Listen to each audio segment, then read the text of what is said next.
Olá! Na aula de hoje vamos falar sobre traumas de crânio, trauma de tórax e trauma de coluna.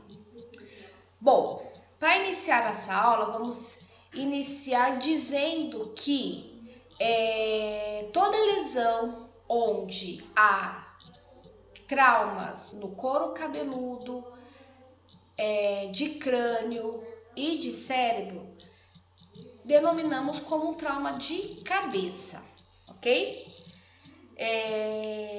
Quando se trata de batidas, impacto muito forte nessa região, geralmente elas vêm acompanhada com hemorragias no cérebro, então uma hemorragia interna, né, no cérebro, que quando não há uma correção, né, um atendimento a nível de urgência, essas lesões, né, podem ser extremamente graves e pode levar até mesmo à morte, tá?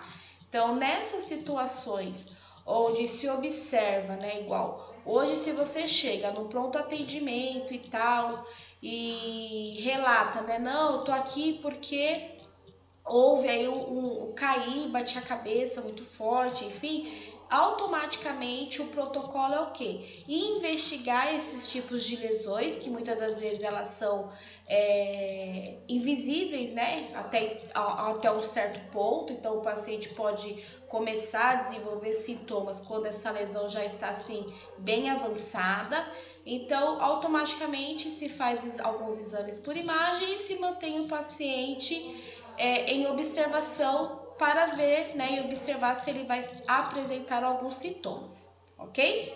Quando tem um tipo de trauma, né, que é o traumatismo crânioencefálico, que é essa lesão no cérebro, uma lesão no crânio, né, é um tipo de trauma, um tipo de lesão que pode afetar todo o sistema, todo o organismo do paciente, se tratando que o cérebro, né, comanda aí o funcionamento de todo o nosso organismo. Então, se tratando de uma lesão nessa região cerebral, todo o nosso organismo pode estar comprometido, ok?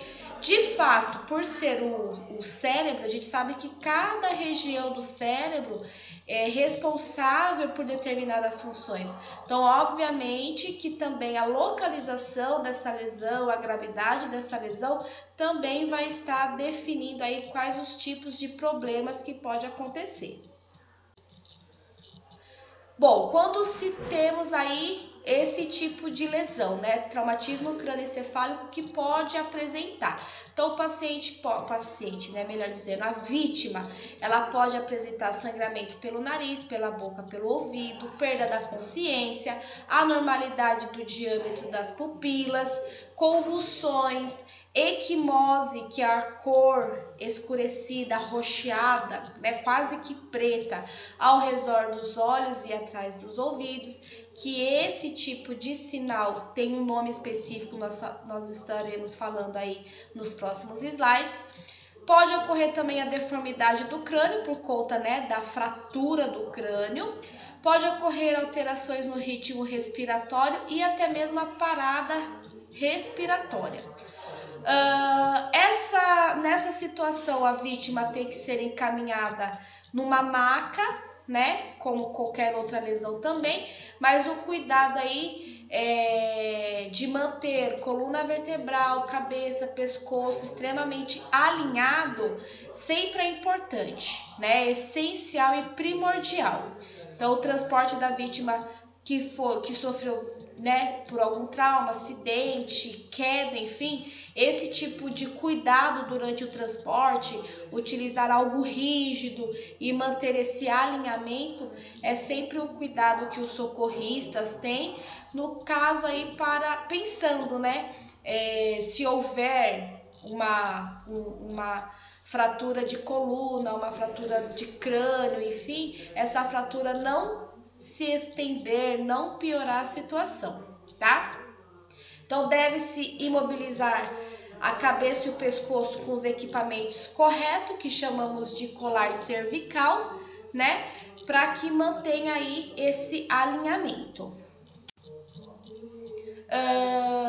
Os cuidados emergenciais necessários para o atendimento de uma vítima com lesão craniana ou encefálica são os seguintes: manter as vias respiratórias sempre permeáveis, então sempre observar se não tem alguma coisa obstruindo essas vias respiratórias, controlar as hemorragias externas através da técnica de compressão, como nós já falamos em outras aulas, verificar se tem lesões associadas à coluna cervical e imobilize e transporte para um hospital o mais rápido possível para que esse paciente fique em observação, observando sinais vitais, nível de consciência, se esse paciente, essa vítima vai apresentar alguma alteração neurológica, né, por conta aí dessa possível lesão crânioencefálica que ela pode estar desenvolvendo. Aqui nós temos uma imagem do que seria uma fratura de calota craniana, tá vendo? Só para a gente ter uma noção aí, uma imagem ilustrativa. E aqui nós temos os sinais que pode ser desenvolvido após um trauma crânioencefálico. Então aqui nós temos a otorragia, que é o sangramento dos ouvidos. Aqui dos olhos nós temos o sinal de Guaxinim, tá? Que é a equimose periorbital, então ao redor da órbita, né? Ao redor dos olhos, bilateral, que no caso são os dois olhos. E essa equimose atrás da orelha, que chamamos de sinal de Butler. Então, esses são alguns sinais que podem aparecer, né, por conta aí de uma fratura, de um trauma crânioencefálico intenso, né, grave. Os sinais e sintomas mais comuns de lesão de coluna incluem dor na região, incapacidade de se movimentar, perda da sensibilidade tátil nos membros superiores e inferiores, sensação de formigamento, deformidade da coluna, e as vítimas conscientes devem ser orientadas para não movimentar-se nenhum dos seus membros, não movimentar a cabeça, né? Então, quando se trata de uma lesão de coluna, a gente sabe de toda a gravidade que existe num trauma de coluna. Trauma de coluna, né, a gente pode também denominar como lesão raquimedular, né?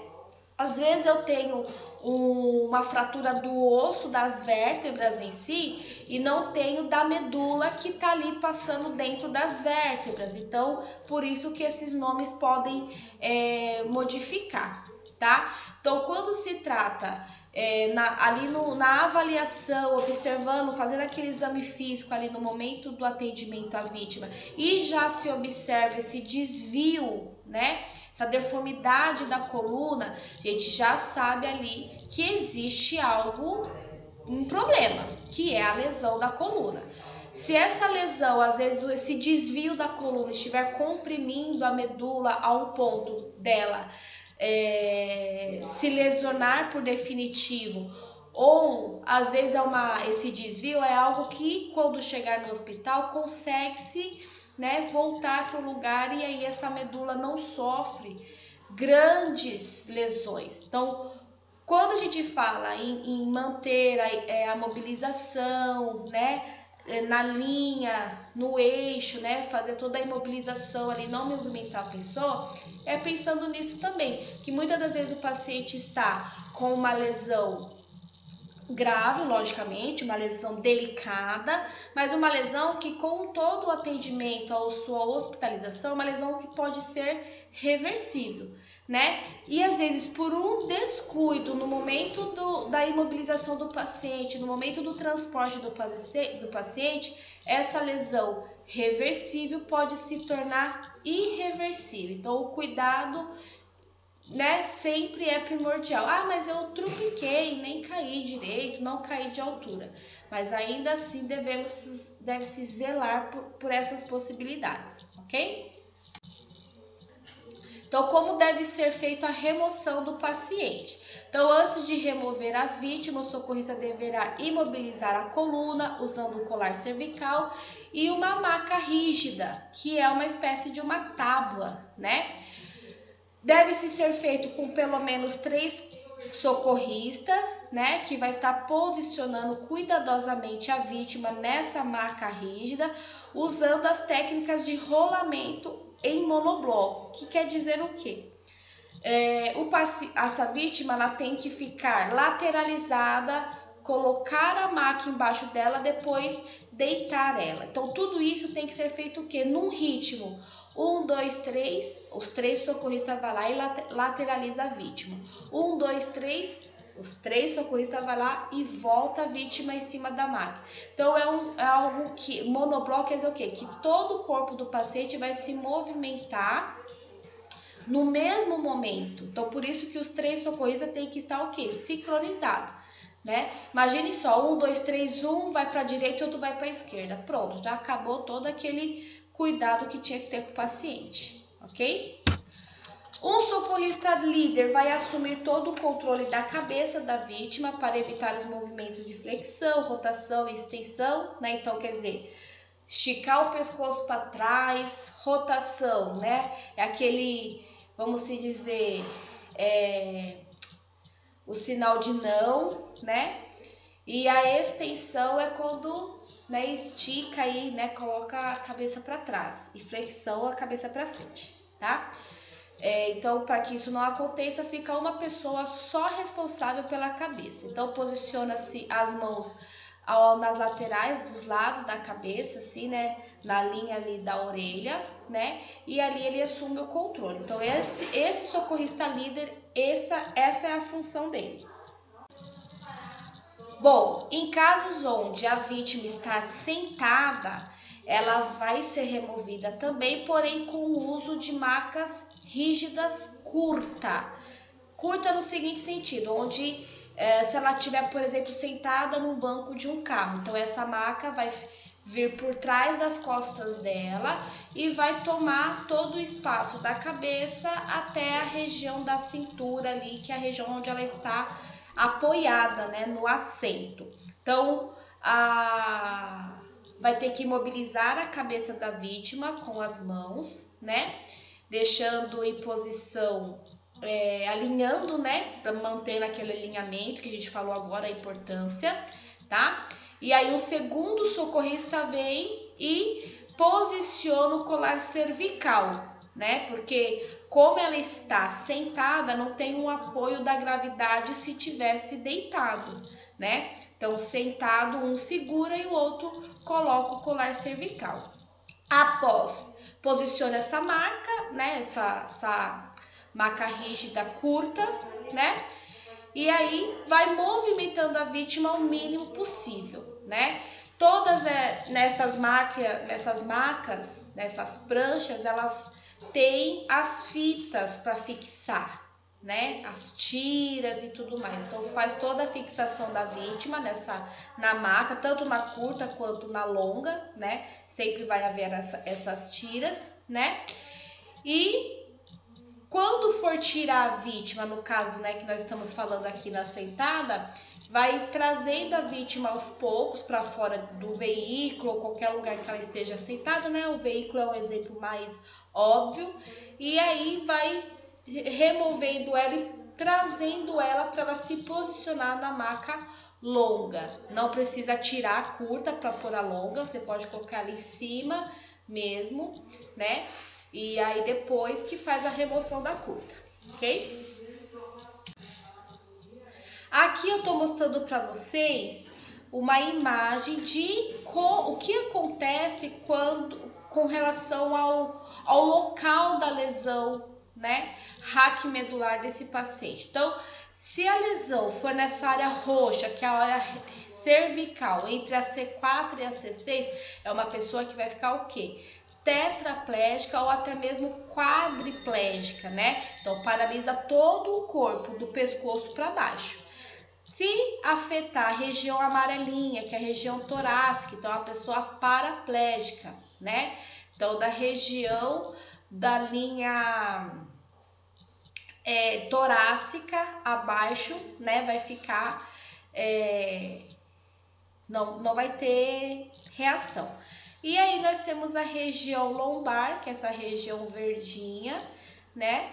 onde a pessoa ela fica também com paraplegia, tá? Mas da região da cintura ali para baixo, ok?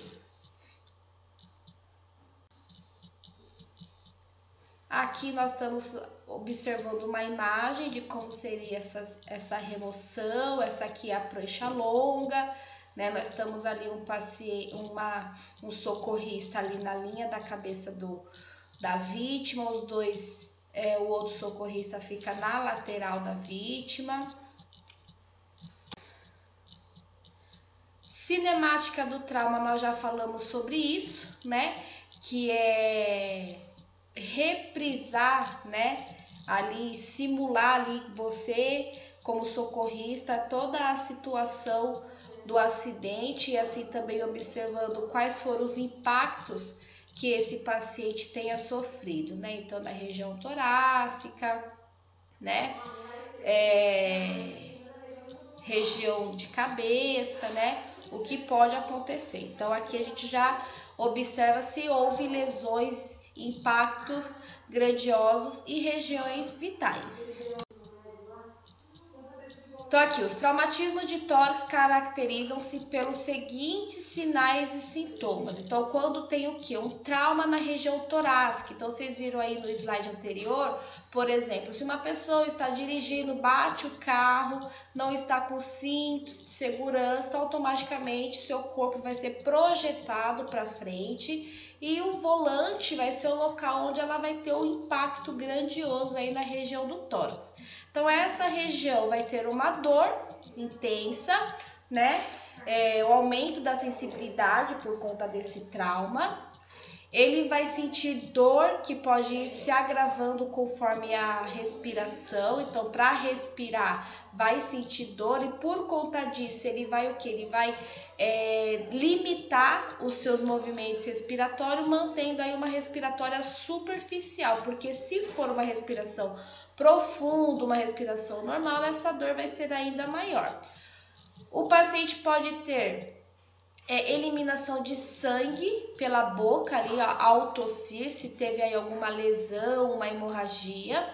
Pode ter cianose nos lábios, pontas de dedos e unhas, caso, né, lembrando toda aquela situação lá de choque hipovolêmico, né? Então, se o paciente estiver apresentando falta de ar por conta desse agravamento aí ao respirar, então, obviamente que a cianose vai estar presente, tá? A pessoa pode se apresentar com uma postura bem característica, que é uma postura inclinada para frente, tá? Porque ela vai ficar apoiando, colocando a mão na região que está doendo, na região que está lesionada, né?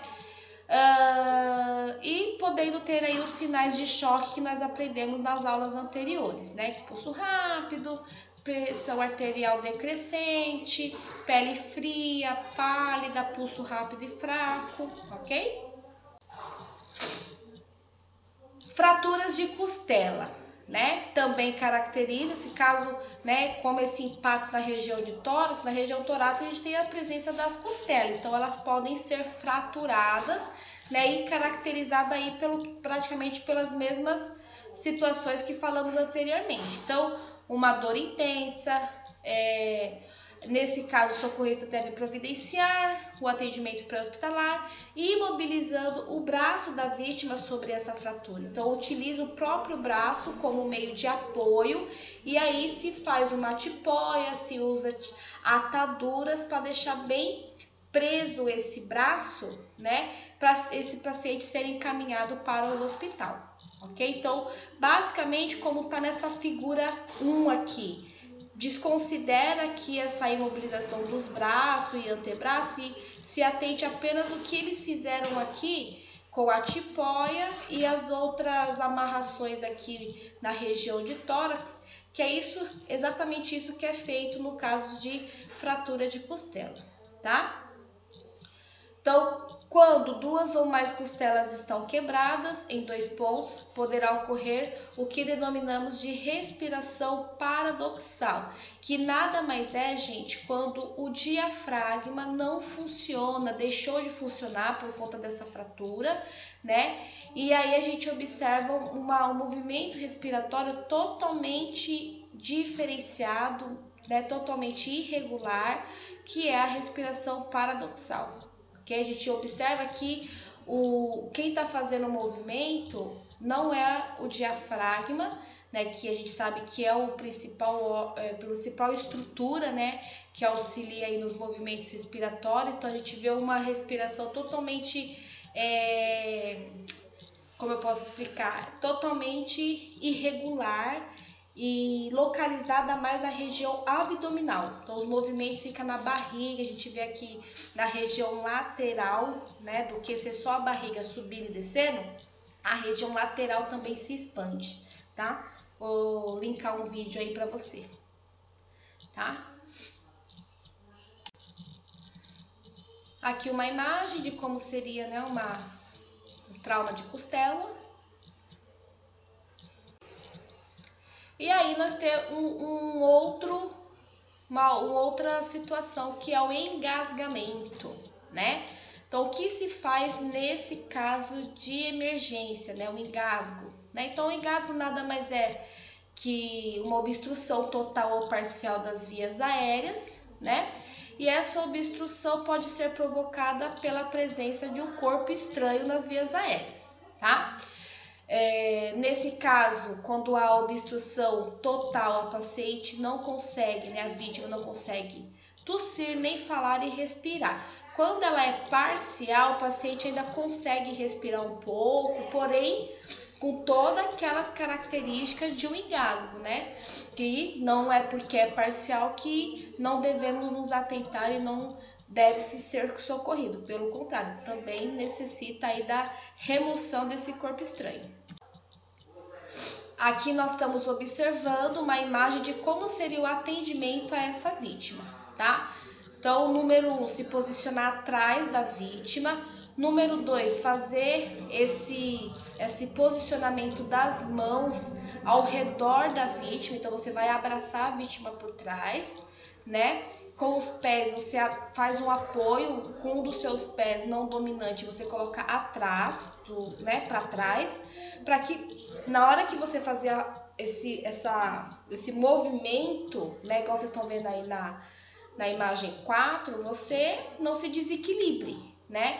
E é um movimento que vocês observam, ó, você puxa a vítima para você e dá um tranquinho para cima, então como se fosse um L ao contrário, né? Que esse movimento é o que vai fazer essa vítima eliminar aí aquele objeto, aquele alimento que está obstruindo. Esse movimento que vocês acabaram de ver chama-se de manobra de Heimlich, tá? Então lá vocês viram no adulto e aqui vocês estão vendo o quê? Na criança, no bebê, tá? Então nesse caso do bebê você vai posicionar o bebê no seu braço, né? Então você encaixa ele certinho, coloca um bracinho pro lado direito, um bracinho pro lado esquerdo, uma perninha pro direito, uma perninha pra esquerda, colocando a cabecinha dele no nível mais baixo, se atentando para que na hora que você está segurando com a sua mão, que você não esteja piorando ainda mais a situação, né? Colocando a sua mão totalmente na cara do rosto da criança e sufocando ela ainda mais, né? Obstruindo aí o narizinho e a boquinha. Então vocês colocam, né, ao redor da boquinha, se possível conseguir deixar a boquinha aberta, melhor ainda. E aí faz, né, esses movimentos, esses trancos, né, com a palma da mão, né? Não é um tapinha, gente, é um tapa considerável, né? Utilizando aí a região hipotenar da sua mão, que é a região da palma da mão em si, né? Bem ali quase no final da palma da mão, e movimentos também para frente, né? Então, bateu e arrastou para frente, bateu e arrastou para frente. Então, se faz, né, até umas 5 vezes, depois você vira a criança, né? E faz 5 compressões na linha mamilar, né? Na região aqui do externo, e depois volta e vai mantendo essa sincronia, né? Dos tapinhas nas costas, entre as escápulas, e as compressões na região mamilar, até esse objeto sair, ok?